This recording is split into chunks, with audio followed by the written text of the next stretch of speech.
Have you ever noticed that the harder you try to find yourself, the more lost you seem to become? Think about it for a moment. You've probably spent years, maybe decades, on this quest. You've read the books, done the meditation retreats, perhaps even traveled to distant lands seeking some mystical revelation about who you truly are. You've analyzed your childhood, dissected your relationships, examined your dreams, and yet here you are, still searching, still somehow feeling like the real you is hiding just around the corner, just out of reach. What if I told you there's a reason for this endless frustration? What if the very act of searching for yourself is like trying to catch your own shadow? The faster you chase it, the faster it runs away from you. Picture, if you will, a cat chasing its own tail. Round and round it goes, with increasing fervor and decreasing dignity, convinced that if it could just move a little faster, turn a little sharper, it would finally catch that elusive prize. The tail, of course, moves with perfect synchronicity, always just out of reach, always tantalizingly close. Now, my friend, I want you to consider the possibility that this is precisely what we're doing when we embark on that most sacred of modern quests, the search to find ourselves. You've been told, haven't you, that deep down inside there's a real you waiting to be discovered.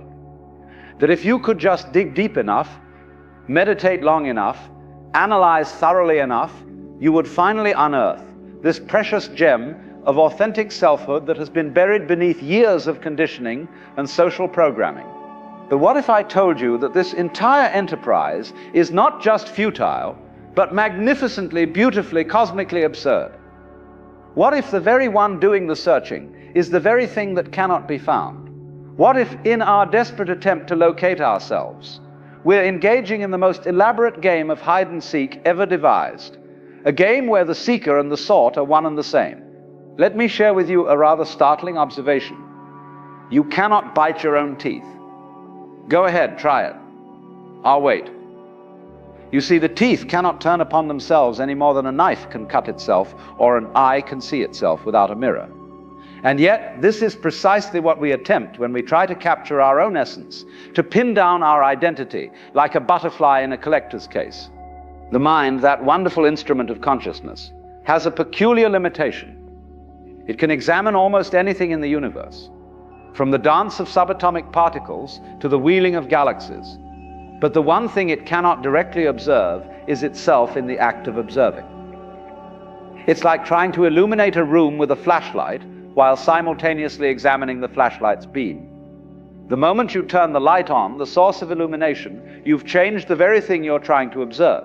This is the fundamental paradox at the heart of self-discovery. The eye that seeks to know itself is like a dog chasing its own tail, or more precisely, like a mirror trying to reflect itself. It creates an infinite regress, a hall of mirrors, where each reflection claims to be more real than the last, but none of them are actually the mirror itself. We've become convinced, through centuries of Western philosophical conditioning, that there's a little man inside our heads, a pilot, a commander, an executive self that sits behind our eyes like a captain on the bridge of a ship, separate from and in control of the vessel of our body. But this, my dear friend, is the most persistent and seductive of illusions. Now, let me tell you about this curious character we call the ego. The ego, you see, is rather like a radar system on a ship. Its job is to scan the horizon for problems, to identify potential threats, to troubleshoot and problem solve. It's actually quite good at this job. Without it, we'd walk into traffic, forget to eat, fail to notice when someone is angry with us. The radar keeps us alive and functioning in a complex world. But here's where things get rather twisted. Somewhere along the way, we made a fundamental error. We began to identify ourselves with the radar system. We mistook the troubleshooter for the captain, the scanning device for the essence of who we are. And what happens when you identify yourself with a mechanism whose primary function is to find problems? You become a person who defines yourself as being in a perpetual state of anxiety, always scanning for the next crisis, the next inadequacy, the next thing that needs fixing. The radar, designed to operate intermittently, to sweep, detect, and then rest, instead becomes a constant grinding worry machine. It's like having a smoke detector that never stops beeping even when there's no fire. This is why so many people feel chronically anxious or dissatisfied, even when their lives are objectively quite pleasant. They've confused their identity with their problem detection system, and a problem detection system that finds no problems is, from its own perspective, failing at its job. So it creates problems to solve, inadequacies to address, improvements to make. And this brings us to one of the most cunning aspects of the whole game: self-improvement. Oh, what a beautiful trap this is. Here you are, convinced that there's something wrong with you that needs fixing, something lacking that needs to be added, something broken that needs to be repaired. So you set about the noble task of improving yourself.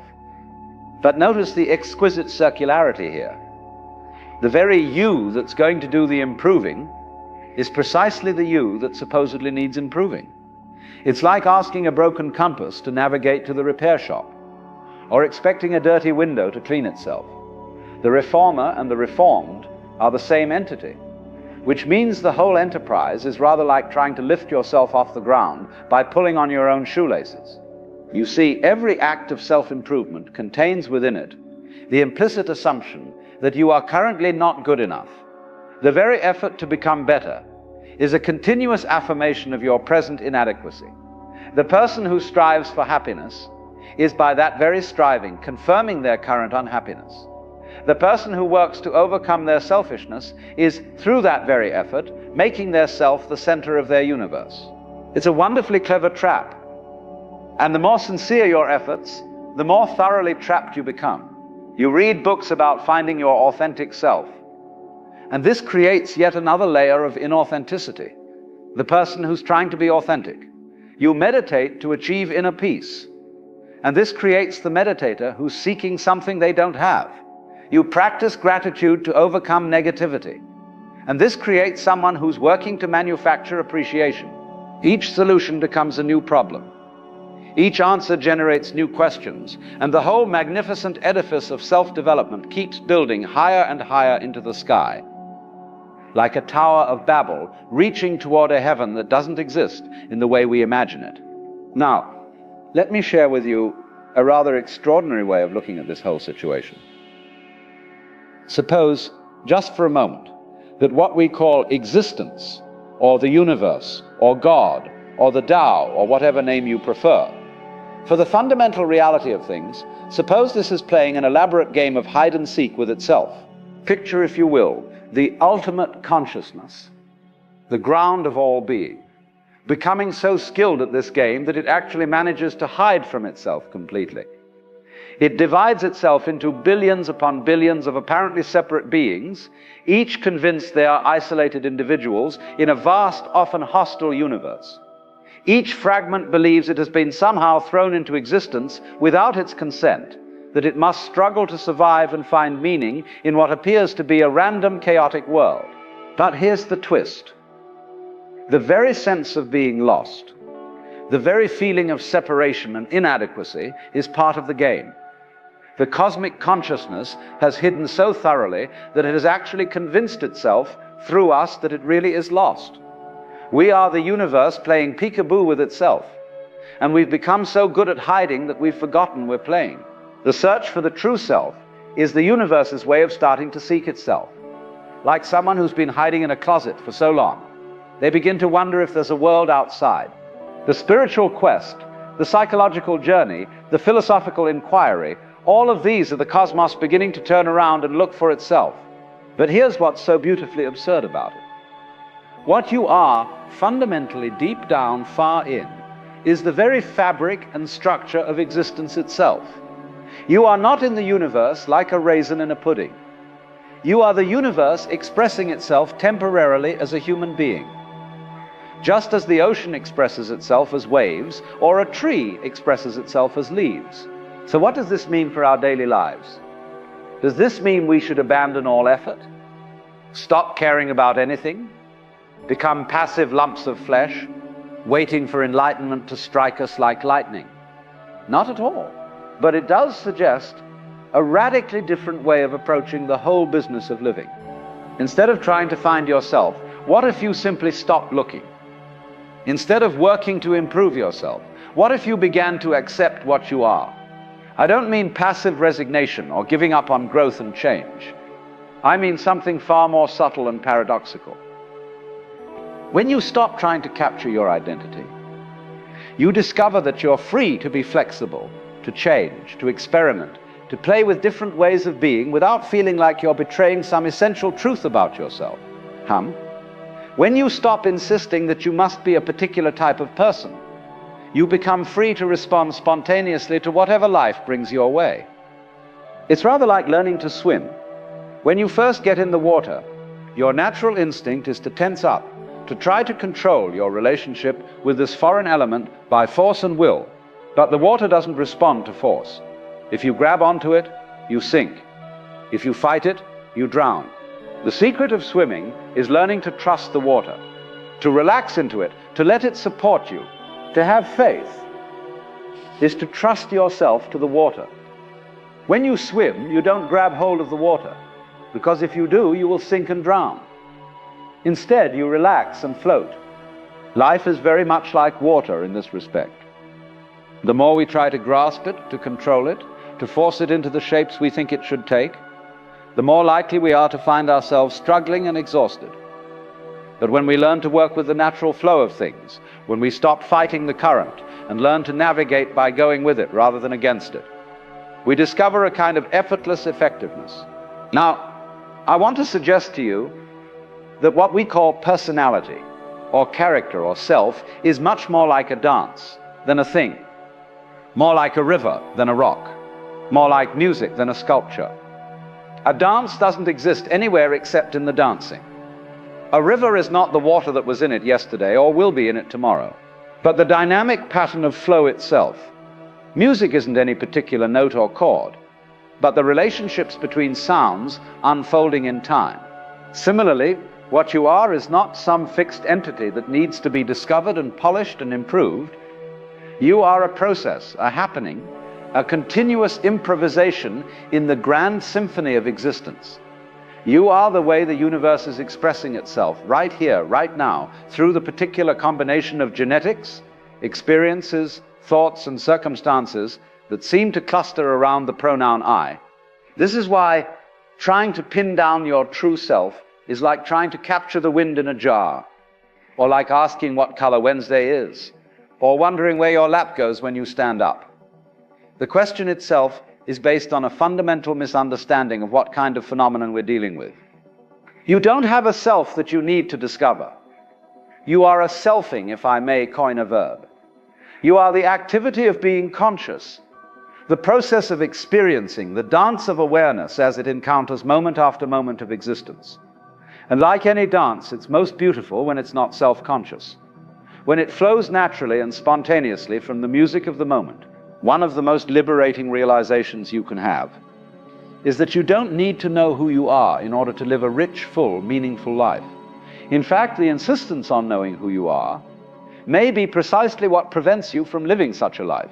Think about the times when you've been most alive, most engaged, most fully present. Were you thinking about your identity in those moments? Were you analyzing your authentic self or working on your personal development? Probably not. You were likely completely absorbed in whatever you were doing, playing with a child, making love, creating something beautiful, helping someone in need, or simply watching a sunset. In those moments, there was no gap between you and your experience.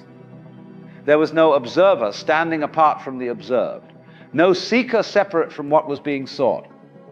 There was just the seamless flow of conscious activity, the dance of being fully present to what is.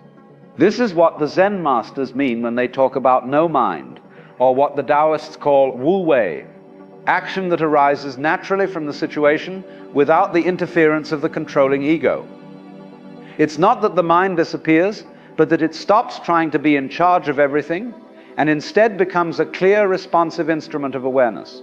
When you realize that you don't need to find yourself because you never lost yourself, when you understand that you don't need to become authentic because you never stopped being authentic, when you see that you don't need to discover your purpose because you are the universe discovering itself through you, then you're free to live with a kind of playful seriousness, a relaxed intensity, a purposeful purposelessness.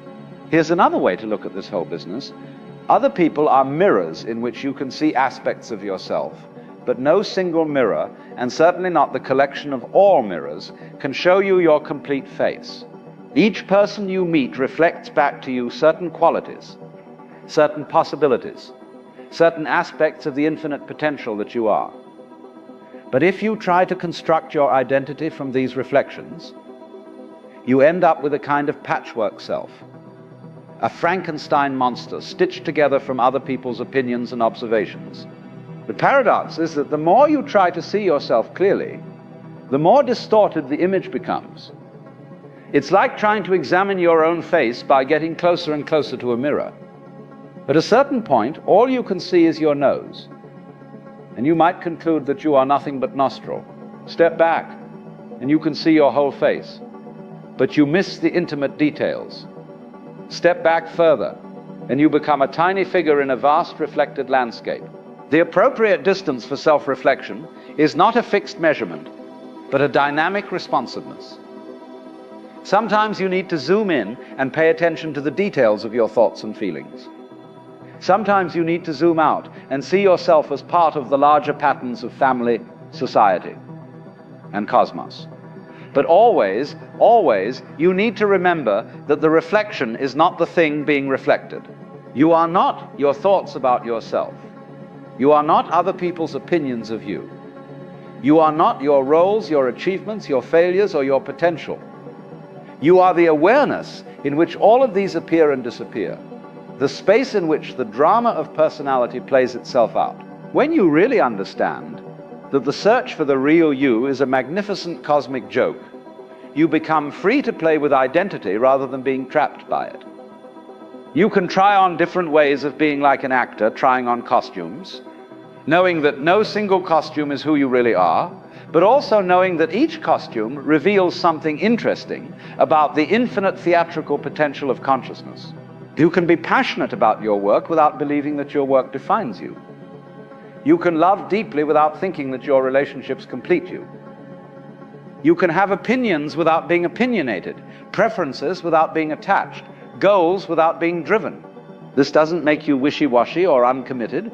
If anything, it allows you to be more fully engaged, because you're not constantly worried about whether your engagement is authentic or appropriate to your true self.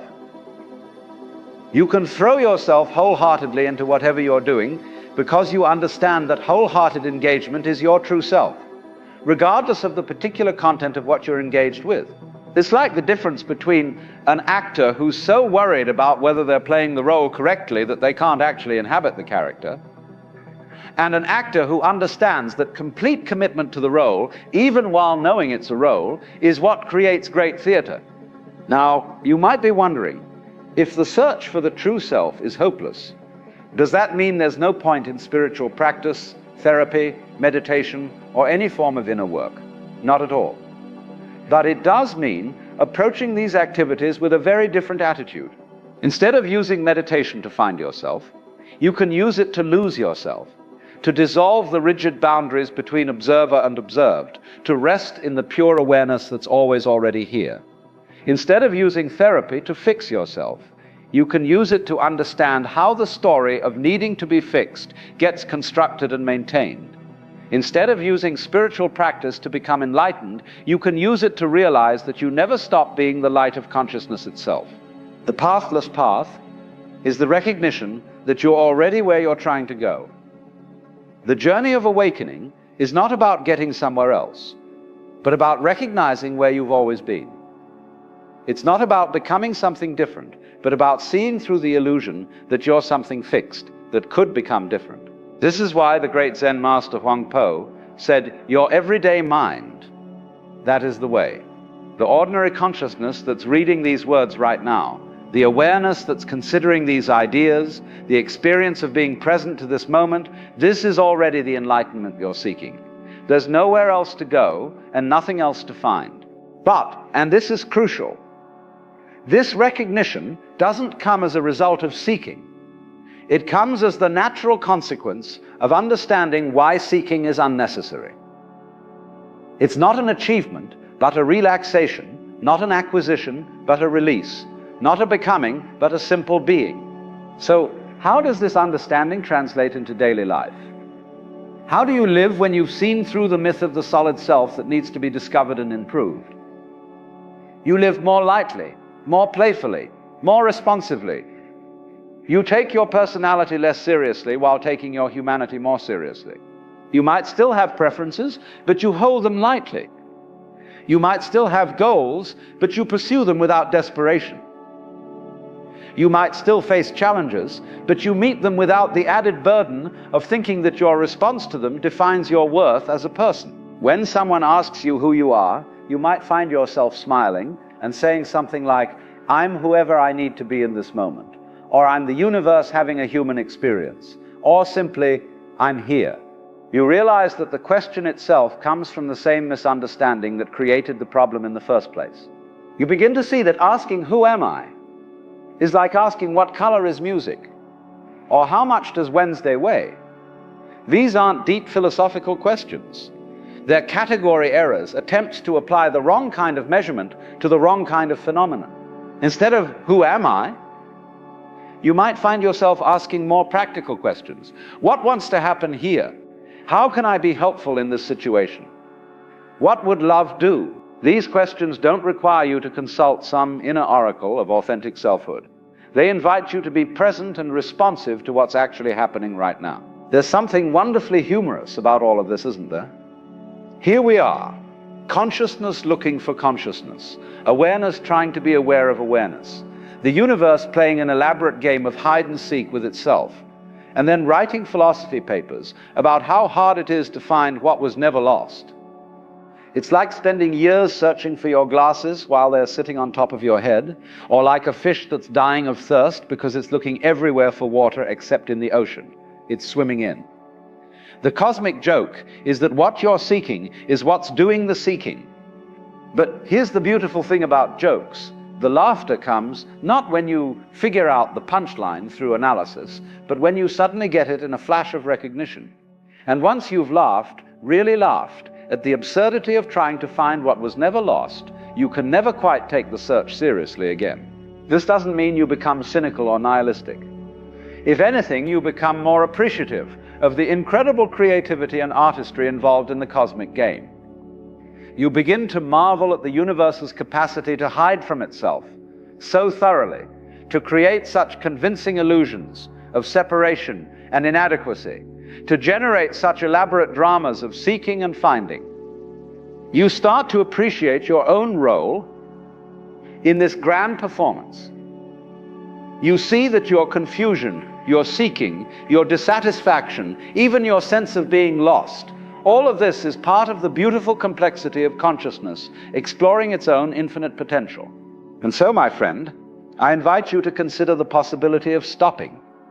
Not stopping living, not stopping caring, not stopping growing and changing and engaging with the world, but stopping the relentless, exhausting, futile search for a self that exists only in the searching. What would it be like to wake up tomorrow without the burden of having to figure out who you really are? What would it feel like to engage with your day without constantly checking to see if your responses are authentic? If your choices align with your true nature? If you're living up to your potential? What if you could trust that whatever arises in you, thoughts, feelings, impulses, responses, is already the authentic expression of what you are in this moment? Not because you've discovered your true self, but because you've realized that the idea of a false self that needs to be overcome is itself the illusion. You can feel yourself not as a stranger in the world, not as something here on probation, not as something that has arrived here by fluke, but you can begin to feel your own existence as absolutely fundamental. This is not a philosophy to believe in, but a reality to recognize. It's not something to achieve, but something to notice has always already been the case. You are not a problem to be solved, but a mystery to be lived. Not a question to be answered, but an answer that's continuously questioning itself. The hopeless game of trying to find yourself ends not in victory or defeat, but in the simple recognition that the player and the prize were never actually separate. The seeker dissolves into the sought. The question melts into the questioner. And what remains is just this: the pure, simple, obvious fact of being aware, being present, being here. And here, it turns out, is not a place you can find on any map. Here is not a destination you can reach through any journey. Here is where you always already are, the very ground of your being, the unavoidable fact of your existence in this moment. When you truly understand this, you might find yourself laughing, not because it's funny exactly, but because it's so obvious, so simple, so immediately present, that the complexity you've built around it seems suddenly absurd. Like someone who's been digging elaborate tunnels looking for buried treasure while standing on a field of gold. The search ends not in a great discovery, but in a great relaxation. You don't find yourself, you realize you were never lost. You don't become authentic. You recognize you never stopped being authentic. You don't achieve enlightenment. You wake up to the light that was always already shining. And in that recognition, you're finally free to live. Not as someone who's found themselves, but as the very process of life finding itself through you, moment by moment, breath by breath, exactly as you are, exactly as this is, exactly now. The game is over. The joke has been told. The laughter echoes through the cosmos. And you, my dear friend, are both the comedian and the audience, the seeker and the sought, the question and the answer, dancing together in the eternal play of consciousness, knowing itself. So stop searching, start living. The very thing you thought you needed to find has been here all along. Reading these words, breathing this breath, being this moment of awareness that needs no improvement, no discovery, no authentication. You are already home.